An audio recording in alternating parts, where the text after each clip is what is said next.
देखिए, आज हम एक ऐसा मॉडल पेपर मैंने तैयार किया है जो क्लास 10th के लिए जो बोर्ड एग्जाम देने जाने वाले हैं बच्चे, उनके लिए एक विशेष इन्फॉर्मेशन है कि आप यहाँ से अधिक नंबर कलेक्ट कर सकते हैं। आइए देखिए इसमें कितने नंबर हम कलेक्ट कर सकते हैं, मुझे क्या क्या चीज़ पढ़ना है। देखिए, हम इम्पॉर्टेंट टॉपिक में क्या लिए हैं। हिंदी इम्पॉर्टेंट टॉपिक में सबसे पहले मैंने लिया है जीवन परिचय गद्य से और जीवन परिचय पद्य से, जिसमें 5-5 नंबर के आपके जीवन परिचय पूछे जाएंगे। गद्य से हम कितने इम्पोर्टेंट जीवन परिचय ले लिए हैं, आचार्य रामचंद्र शुक्ल जी, जयशंकर प्रसाद और डॉक्टर राजेंद्र प्रसाद, और एक है डॉक्टर भगवत शरण उपाध्याय। ये 4 जीवन परिचय अगर आप देख के जाएंगे तो इनमें से कोई एक न एक कोई मिल ही जाएगा। श्योर है आपको, गद्य से इन चारों में से देख के जाएंगे तो कोई एक मिल जाएगा। यहाँ से 5 नंबर हो जाएगा। पद्य से देखिए जीवन परिचय हमको याद करना है सूरदास, तुलसीदास और महादेवी वर्मा। सूरदास, तुलसीदास और महादेवी वर्मा। यहाँ से मुझे 5 नंबर का कलेक्शन हो जाएगा। 5 और 5 10 नंबर से गद्य और पद्य के जीवन परिचय याद करने से हो जाएंगे। अब देखिए दूसरा क्वेश्चन जो आता है वो पूछेगा हमको एक चैप्टर का, किसी चैप्टर का एक पैराग्राफ दे देगा और उसकी व्याख्या पूछेगा। इसकी व्याख्या लिखिए, उसका सह संदर्भ लिखिए और प्रसंग लिखिए। तो जहां तक मैक्सिमम बार रिपीटेशन जिस चैप्टर का हुआ है उस चैप्टर को हमने लिया है। अगर आप पढ़े होंगे तो अच्छी बात है, अगर नहीं पढ़े होंगे तो बुक से इन सभी इंपॉर्टेंट चैप्टर को एक सरसरी निगाह में पढ़ लेंगे। मित्रता चैप्टर, ममता चैप्टर और भारतीय संस्कृत और ईर्ष्या तू न गई मेरे मन से। मित्रता आचार्य रामचंद्र शुक्ल, ममता जयशंकर प्रसाद, भारतीय संस्कृत डॉक्टर राजेंद्र प्रसाद और ईर्ष्या तू न गई मेरे मन से रामधारी सिंह दिनकर। इतने में से ही आपको आ जाएगा व्याख्या करने के लिए कि इस पैराग्राफ की आप व्याख्या कीजिए। यहाँ से आपको मिलेगा 6 नंबर। तो हो गया आपका 10 और 6 16 नंबर हो गया। कर लेंगे ना, इतना 16 नंबर हो गया। और इसी तरह जिस तरह गद्य में पूछा जाएगा उसी तरह पद्य में भी पूछा जाएगा व्याख्या करने के लिए। तो पद्य की व्याख्या कहाँ कहाँ से इंपॉर्टेंट है। धनुष भंग बनपथ पर तुलसीदास के द्वारा लिखित है जो, शवैया, नीति, स्वदेश प्रेम, पुष्प की अभिलाषा, झांसी की रानी की समाधि पर। इन सभी चैप्टरों को अगर आप एक सरसरी निगाह से देखेंगे तो किसको कौन से लेखक लिखे हैं उसके बारे में भी मैंने लिख दिया है। आप इसकी व्याख्या आसानी से कर देंगे। यहाँ से आपको मिलेगा 6 नंबर। और संस्कृत में देखिए एकदम जो कॉमन नंबर है, जहां से आप 2-4 दिन में कलेक्ट कर सकते हैं, उसी को मैंने लिखा है।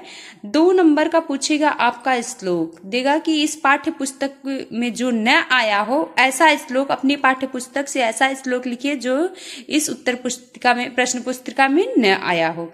तो आपको कोई श्लोक लिख देना है 4 लाइन का, जो 2 नंबर देगा। फिर आपको एक अनुवाद करने के लिए देगा पद्य से, संस्कृत पद्य से अनुवाद करने के लिए देगा, कहेगा इसका अनुवाद कीजिए, हिंदी में अनुवाद कीजिए। तो वहां से पूछेगा 5 नंबर का। 5 नंबर का पूछेगा तो ये चैप्टर कौन कौन से इंपॉर्टेंट है। वाराणसी, भारतीय संस्कृत और प्रबुद्धो ग्रामीण। इन तीनों चैप्टरों में अगर आप पढ़ लेंगे तो वहीं से हिंदी अनुवाद अक्षर वाराणसी से पूछता है या भारतीय संस्कृत से पूछता है, जहां तक ये दोनों चैप्टरों का देखा गया है बार बार। जीवन सूत्राणि, और अब देखिए जैसे ये पूछेगा, ये तो गद्य से हो गया, मैंने बता दिया 3 चैप्टर गद्य से आप पढ़ लेंगे तो हिंदी अनुवाद हो जाएगा 5 नंबर का। उसी तरह पद्य से भी पूछेगा कि पद्य से आप हिंदी अनुवाद कीजिए, तो ये जीवन सूत्राणि और अन्योक्त विलास से पूछेगा, तो ये 5 नंबर हो गया। तो 10 नंबर और 2 नंबर श्लोक, 10 2 12 नंबर हो गए। और 2 नंबर का आपसे वो पूछ लेगा, मतलब क्या वाक्य दे देगा सेंटेंस करने के लिए। तो वो जब पूरे साल आप पढ़े रहेंगे तो 2 नंबर उसको कर पाएंगे। बाकी ये 12 नंबर तो आसानी से यहाँ से कलेक्ट कर लेंगे। और देखिए मैंने इसको भी लिख रखा है, पत्र लेखन एक पूछेगा अपने, जैसे मैंने एक एग्जाम्पल के तौर पे इसको ले लिया है, अपने विद्यालय के प्राचार्य को छात्रवृत्ति के लिए एक आवेदन पत्र लिखिए।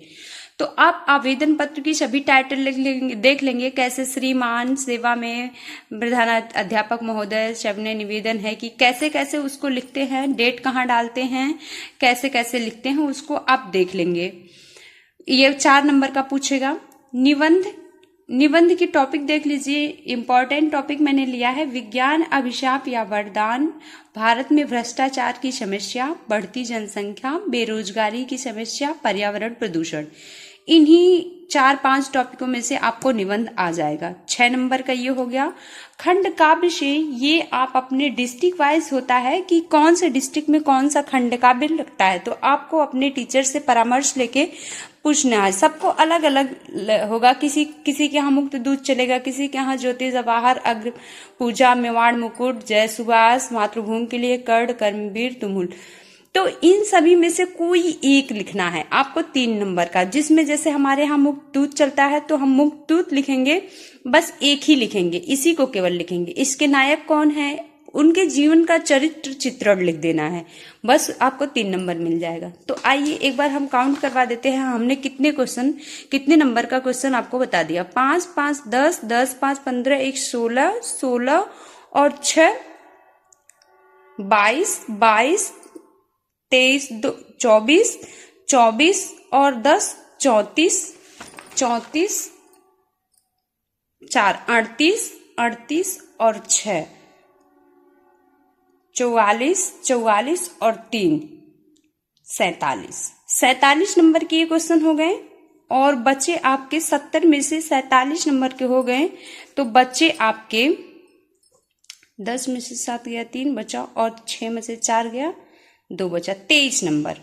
तो 23 नंबर बचे। 23 नंबर में आप याद कर लेंगे संधि है, ये तो आप पढ़े होंगे। उपसर्ग पूछेगा, प्रत्यय, विलोम शब्द, इसको मान के हम चलते हैं कि आप कर लेंगे। ये सारी चीजें 2-2 नंबर करके पूछेगा और आपको 10 क्वेश्चन पूछेगा। स्टार्टिंग में 10 क्वेश्चन पूछेगा, ये सब हो गया। 10 क्वेश्चन पूछेगा 20 नंबर का एक एक शब्द में लिखने के लिए।